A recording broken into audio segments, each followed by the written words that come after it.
Look at, you see that sticking out of the rubble? That's a chunk of a house. No, there's a whole house. There's a whole house down there.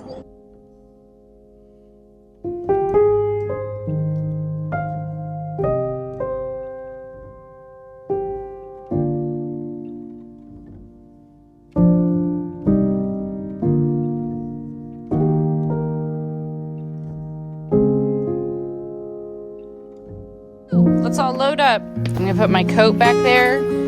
You've got coats. Ruth, what are you doing? You're not even like near your spot. Ruth, what are you doing? You're not going with us. Ruth, stop eating my good plants. Ruth, you're not a dog. You cannot go in with everybody else. Come on, you need to go back to your pen. Ruth, you do.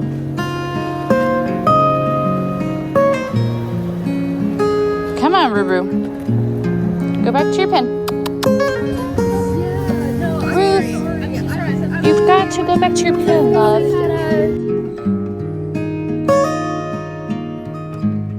Hey there. And then can I do a grande hot caramel brulee? It's been so crazy to see just how big the storm was, and I know I keep saying that because I feel like everywhere we go we're dealing with this in the aftermath. There's no errand you can run or something you can go do around town where you're not seeing the trail of destruction left. My mom lives normally about an hour and a half through the mountains away from me, and now it takes us well over 2+ hours to get there. And every inch of it, you see just how widespread this was. Driving through these mountain passes where massive trees are down on every side that you look.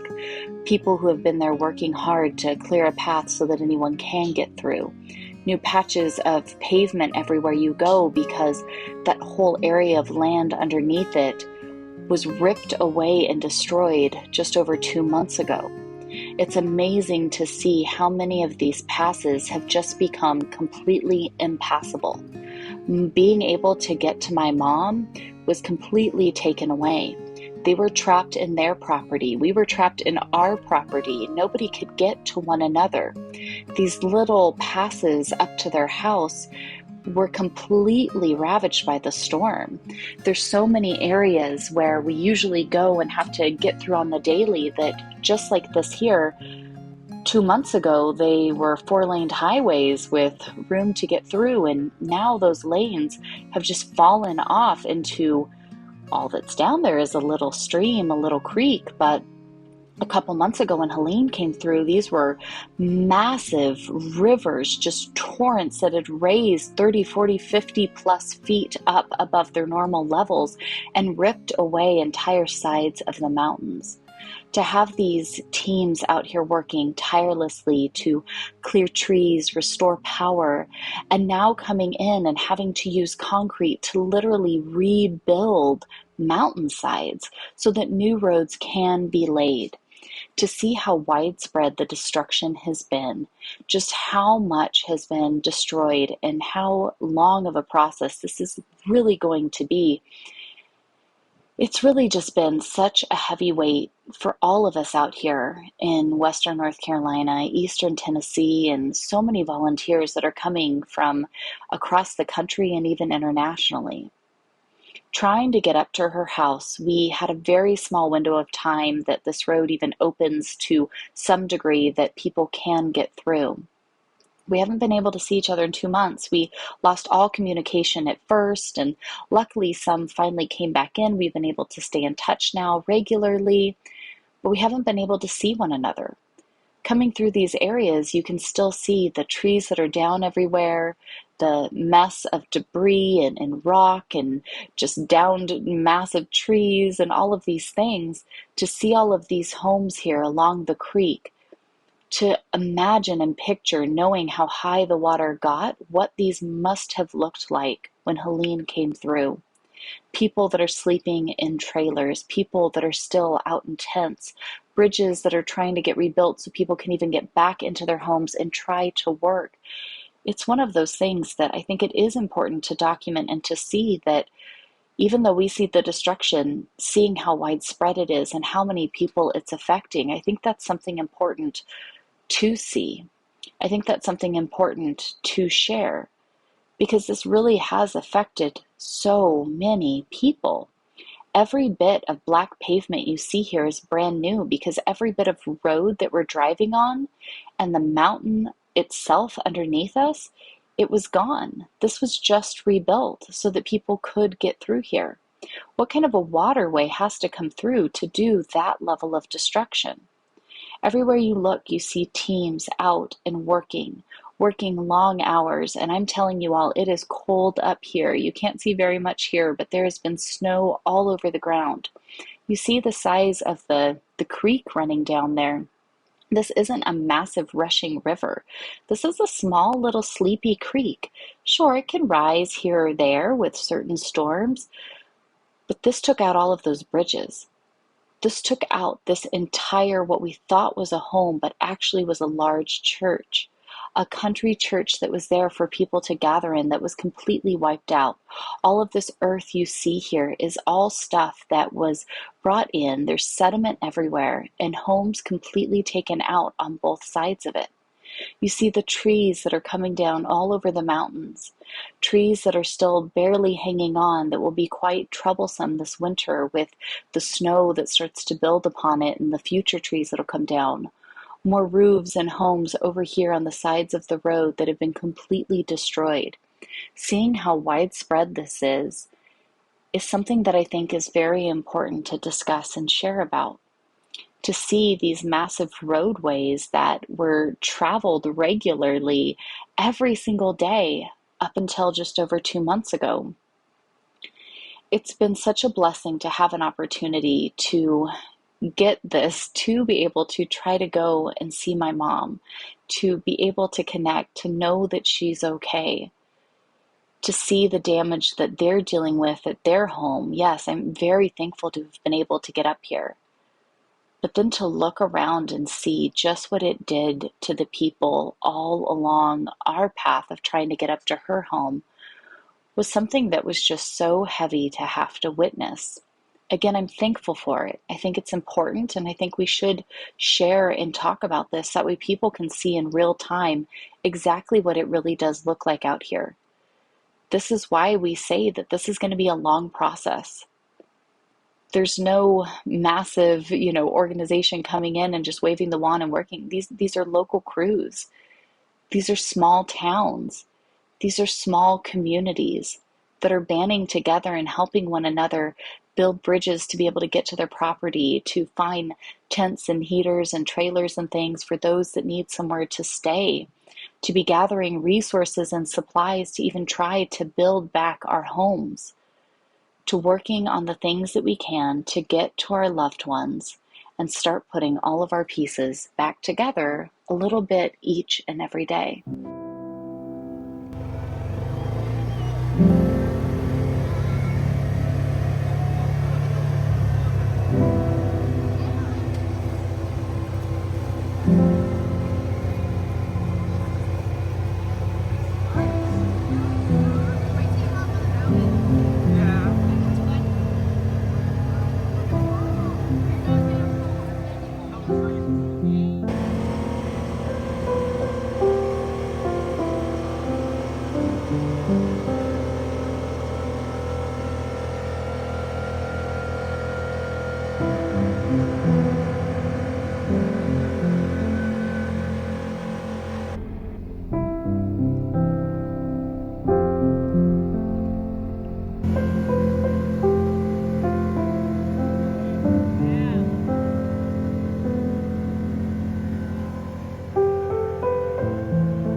I'm so beyond thankful to finally get to see my mom, to see my stepdad, to know that they're safe, and to have some family time together.